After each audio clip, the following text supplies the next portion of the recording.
হামলা চালিয়েছে, তার বিস্তারিত বলেন।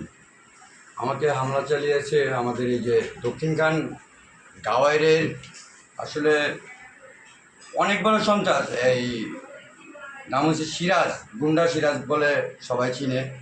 তার দুই ছেলে ফরহাদ এবং সুজন। আমার মাথায় কোপ দেয় হলো সুজন। যখন মাথায় কোপ দেয় আমি হাত দিয়ে ঠেকাই, তো আমার এই দুইটা আঙ্গুল পড়ে যায়, বুড়ো আঙ্গুলটা আর ওই সাথের আঙ্গুলটা। একটা আঙ্গুল অল্প একটু ঝুলেছিল। তো পরবর্তী কোপগুলো আমার ডান হাতে লাগে, পিঠে লাগে। তখন এলাকার পাবলিক আইসা আমাকে উদ্ধার করে পঙ্গু হাসপাতালে, প্রথমে কেসি হসপিটালে নিয়ে যায়, ওইখান থেকে আমাকে রেফার করে পঙ্গু হাসপাতালে। তো পঙ্গুতে যাওয়ার পরে এখানে এই হাতে রড লাগায় দেয় একটা আঙুলে, আরেকটা আঙুল তো পাওয়া যায় নেই, আর খুঁজে পাই নেই।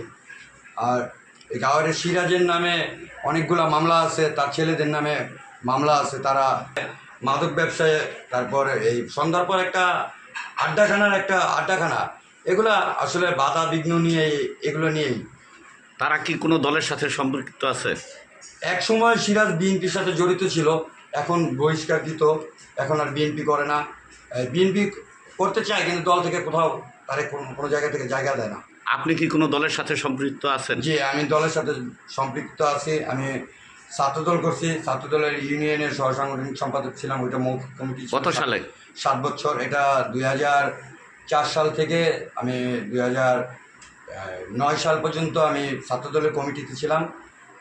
যুবদলের কমিটিতে আসি 18 সালের কমিটিতে, যুবদলের কমিটিতে থানা যুবদলের জয়েন্ট সেক্রেটারি রানিং, যেটা এই অল্প কিছুদিন আগে বিলুপ্ত হয়েছে। জি, এই কমিটির জয়েন্ট সেক্রেটারি। বর্তমানে স্বেচ্ছাসেবক দল করতেছি, দক্ষিণখান থানা স্বেচ্ছাসেবক দল। আপনার কি এই স্বেচ্ছাসেবক দলের কারণে বা দলের কোন দলের কারণে কি আপনার উপর হামলা হয়েছে? আসলে স্বেচ্ছাসেবক দলের তুন্দল না, এটা আসলেই আমাদের নামে এতগুলো রাজনৈতিক মামলা আছে।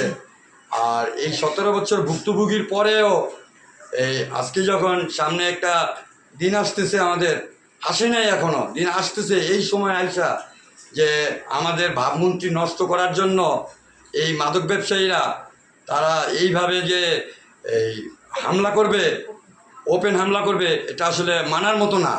আপনি এখন কি চাচ্ছেন? আমি চাচ্ছি যে ওদের সর্বোচ্চ শাস্তি চাচ্ছি।